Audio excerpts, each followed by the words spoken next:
at home. Yeah, she's at home. Yeah, she's at home. ¿Qué tal? ¿Cómo están? Muy buenos días. Bienvenidos a esta edición.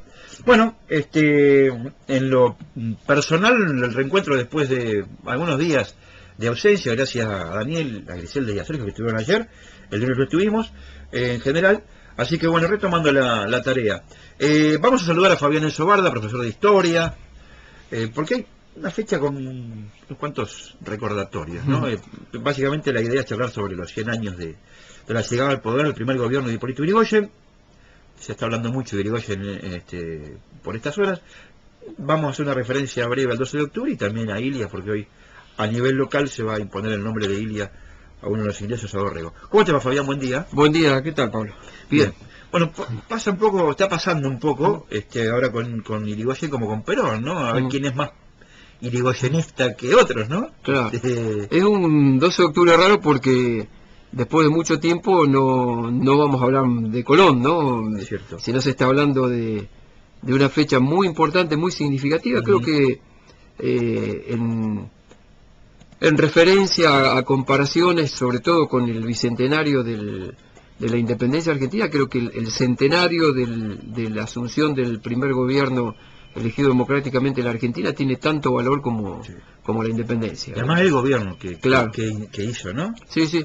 Y creo que en el contexto de, sobre todo lo que vivió la Argentina en su historia contemporánea, ¿no? En el siglo XX, se revaloriza más este hecho puntual que es la asunción de Hipólito Yrigoyen en un 12 de octubre de 1916. Podemos hablar que fue el primer gobierno democrático, nacional y popular, Fabián, porque bueno, recordamos cuando gobernó Dorrego, digamos, la provincia de Buenos Aires, que era un poco el presidente, tuvo algunos rasgos de gobierno popular, pero digo, en lo que tiene que ver con lo democrático, lo nacional y popular, podemos decir primer gobierno. Sí, no hay duda, indudablemente que no hay, digamos, no hay otra forma de catalogar al significado del irigoyenismo en la historia argentina, porque además él surge del radicalismo, venía con un pasado en el alcinismo, siempre volcado hacia el sector dentro del marco que permitía la Argentina de la segunda parte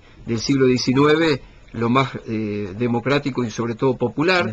Hay una experiencia interesantísima en la provincia de Buenos Aires que es el Partido Modernista, a partir de 1874, que ahí podemos buscar un poco la raíz del futuro radicalismo, porque ahí está el propio tío de Hipólito Yrigoyen, que es Leandro N. Alem, el propio Hipólito Yrigoyen, Roque Sáenz Peña, que precisamente todo tiene que ver con todo eso, porque va a ser el presidente que va a permitir, luego de las negociaciones que establece y los encuentros que tiene, casi todos secretos, con Hipólito Yrigoyen para sancionar la ley la famosa ley Sáenz Peña, el voto universal o obligatorio.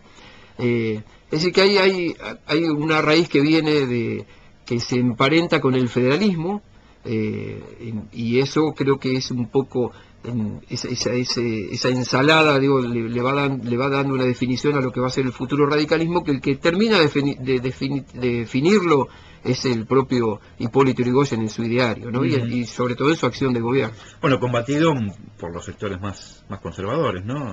Claro, durante un poco la cuestión pasa por esta situación. En 1890 se produce la famosa crisis del 90, que deviene en una crisis política muy profunda en la Argentina, y de ahí viene la famosa Revolución del Parque, que es tomada como el punto de inicio del radicalismo, que en ese momento todavía no era Unión Cívica Radical, sino que era la Unión Cívica de la Juventud. Después viene en Unión Cívica, después se divide en el sector mitrista como Unión Cívica Nacional, y la Unión Cívica Radical con Irigoyen, Alem y el propio Marcelo Torcuato de Alvear, ¿no? Que era ahí un niño mimado de Irigoyen, pese a que ideológicamente con el tiempo se van a ir separando cada vez más. El radicalismo tiene desde su origen, o esa raíz radical, tres posiciones fundamentales, que son a veces la abstención, la revolución y la participación electoral. En el 93 hay otro intento de revolución por parte del radicalismo, hay otra en 1905, y bueno, cuando Roque Sáenz Peña llega al gobierno, se da cuenta que había de alguna manera que integrar políticamente al radicalismo al sistema político argentino. No le convenía que el radicalismo tuviera una actitud revolucionaria de intento de tomar el gobierno por las armas y luego llamar a elecciones, cuál era el programa original que sustentaba en las proclamas Irigoyen en cada una de esas revoluciones. Y bueno, a los conservadores les salió mal la cuenta, porque la ley Sáenz Peña es una ley de 2/3, ¿no? 2/3 para el que gana y 1/3 para la minoría. Entonces los conservadores dicen, esto desde el punto de vista de esa república liberal que arranca con Mitre y continúa en toda la etapa de la república conservadora con Roca, Quintana, los Sáenz Peña, etcétera. Le dimos una constitución, organizamos un país, le dimos derechos, ahora tienen que votarnos. Bueno, y la cuestión fue al revés. En realidad no fue tan así, ¿no? Ellos habían diseñado también, que está un poco en las bases de Alberti, lo que se llama una república restrictiva, de tener una constitución, tener un andamiaje institucional, pero que sea controlado por el propio poder. Entonces eso llevaba al control electoral y al fraude electoral. Muy común hasta ahí, ¿no? Y en 1912, bueno, se sanciona la ley Sáenz Peña, que fue resistida por los propios sectores del conservadurismo. No le fue fácil a Sáenz Peña imponerla. Indalecio Gómez, que fue el ministro del Interior, fue el miembro informante en la Cámara de Diputados y Senadores. Fue un debate muy profundo. Se realizan las primeras elecciones con la ley Sáenz Peña. Manchuca gana la gobernación de Santa Fe, el radical Manchuca. En el 14 los socialistas, con Alfredo Palacios a la cabeza, ganan las elecciones comunales en la ciudad de Buenos Aires. Y en el 16, Irigoyen, el 2 de abril se realizan las elecciones, gana las elecciones presidenciales con Pelagio Luna, el abuelo de Félix Luna, del historiador, claro. Era riojano y Félix Luna también era riojano, claro. Pelagio Luna, el abuelo de Félix, es el vicepresidente, el primer vicepresidente de Irigoyen. Hay que recordar que la Constitución Nacional no preveía por ese entonces la elección directa. Lo que se hacía era la elección indirecta tal cual se realiza en los Estados Unidos, la copia tal cual de Estados Unidos. Se eligen electores que supuestamente en un colegio electoral en una instancia que se llama colegio electoral, van a elegir a... La diferencia es que era obligatoria. Claro, la diferencia en Estados Unidos. Que es obligatoria la elección. Le faltaban votos, pero había un grupo de radicales disidentes en Santa Fe que habían ido con fórmula propia, habían logrado 18 electores. Sumados los electores de Irigoyen con los de los radicales disidentes, luego de varias negociaciones, se avienen a votar a un radical, porque eran de origen radical y no a los conservadores o a los demócratas progresistas, que también habían ido con fórmula propia con el socialismo de la Torre Repeto, pero que había una profunda disidencia entre el radicalismo de Santa Fe con Lisandro de la Torre, que tenía su partido demócrata progresista precisamente era fuerte en Rosario, en el sur de Santa Fe.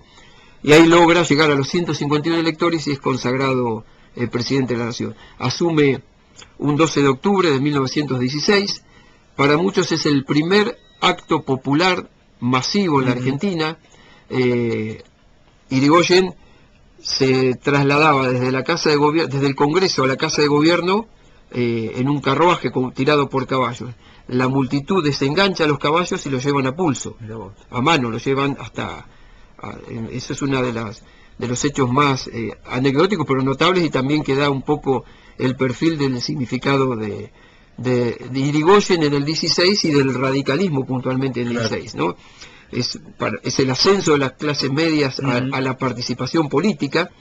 El elenco gobernante hasta 1916 en la República Argentina era todo prácticamente herederos de la oligarquía patricia, de los apellidos patrios y de la oligarquía terrateniente. Y bueno, y con Irigoyen comienzan a tener participación política los hijos de los inmigrantes, no los inmigrantes como tales, porque todavía tenían vedado el acceso a la participación política, ¿no? No estaba permitido el voto de los extranjeros. Había habido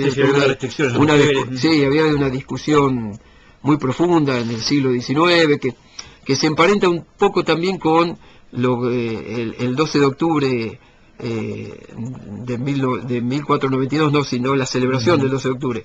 Fíjate que Irigoyen es el que establece el Día de la Raza, el famoso Día de la Raza o de la Hispanidad, como un guiño para reconciliar. Claro, visto ahora, pero bueno, claro, no se puede traspolar nada sí, de sí. ahora a esa época, ¿no? Ahí, la relación con España tiene primero el himno, que era fuertemente anti-español, la versión larga del himno, Larga, que se la quedó, que se reflotó acá ahora claro, en que la hicieron acá en Dorrego, era fuertemente antihispánica. En el gobierno de Roca se comienza a discutir, y en un intento de un guiño también para España, para los españoles, se hace la nueva versión del himno nacional. Entonces se le saca la parte más dura contra los españoles.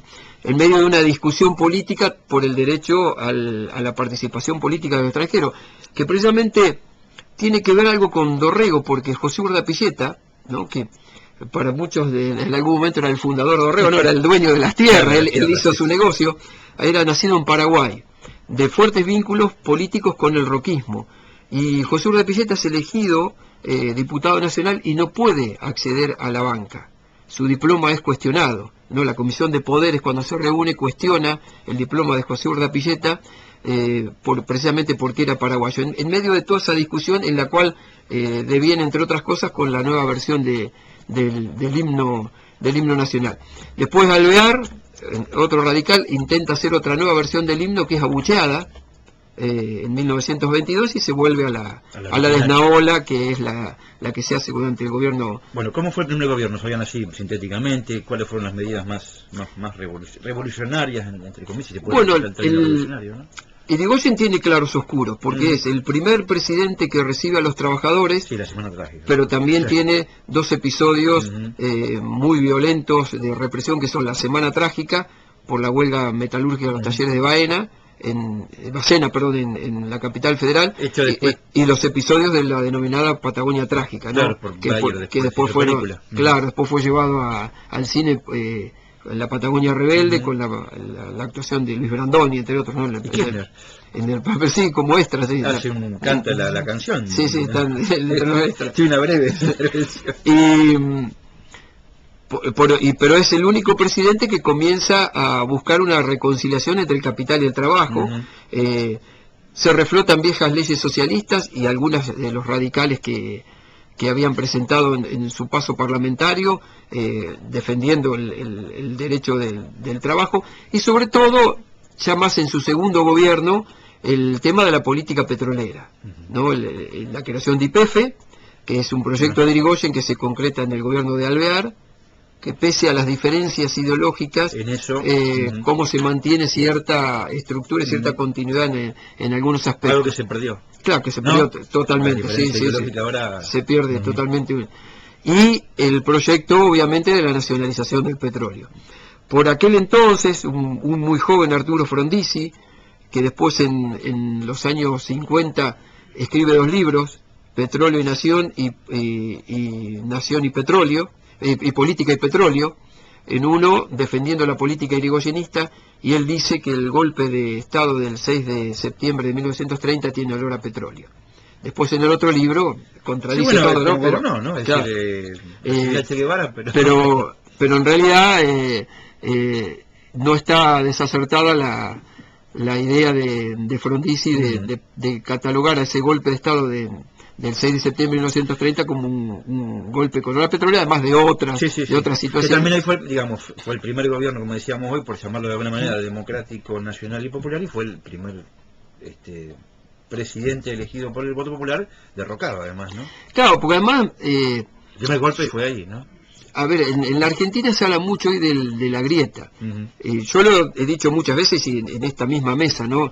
La construcción dual de la política argentina viene desde el momento mismo del 25 de mayo, ¿no? Entre morenista y saavedrista, pero después se fue profundizando, creo, sobre todo en el gobierno de Irigoyen, ¿no? Entre conservadores y radicales, después entre galeristas y personalistas. Como decías vos, marca el ascenso de ciertas clases claro, de la sociedad que estaban relegadas de la eran denigrados socialmente, decían la chusma, hablaban de la chusma radical, que después pasó con Perón con los sectores, hablaban de despectivamente de gente con olor a pata que visitaba la casa de gobierno porque él recibía a todo el mundo.